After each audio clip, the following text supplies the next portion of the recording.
The lasting image from this sixth stage was one of Frank Schleck looking desperately for his bike after being caught up in a fall involving many riders. Schleck, like Cavendish, who was also caught in the pile-up, paid dearly for the mishap.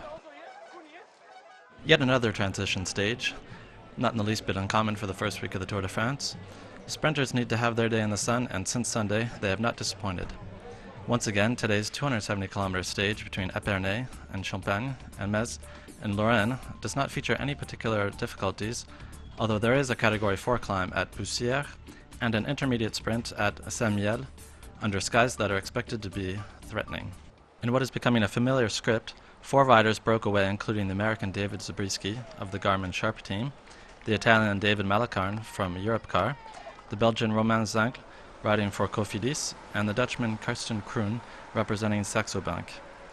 What is more unusual is that the peloton let the breakaway gain more time than they normally do, as the escapees gained up to 6 minutes and 45 seconds on the main pack. Yet again, it's Radio Shack chasing the breakaway in an attempt to defend the yellow jersey worn by Fabien Cancellara. After all, you never know, Malacarne is only 3 minutes and 35 seconds from the top spot in the general classification.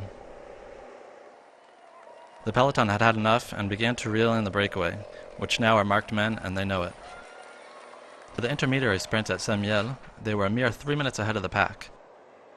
A sprint ensued between the 4 riders in the breakaway, as their hopes of a stage victory are finished, so they might as well take the points. And it's Karsten Kroon who is fastest.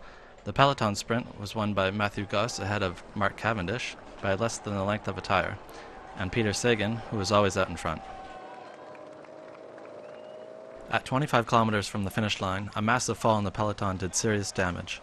100 or so riders, including Thomas Vauclair and Frank Schleck, have been slowed down, in addition to Ryder Hesjedal and Johan van Summeren, the winner of the 2011 Paris-Roubaix. Mark Cavendish was caught up in the fall and once again finds himself separated from the peloton. The peloton finally caught the breakaway as we headed toward a sprint at the line.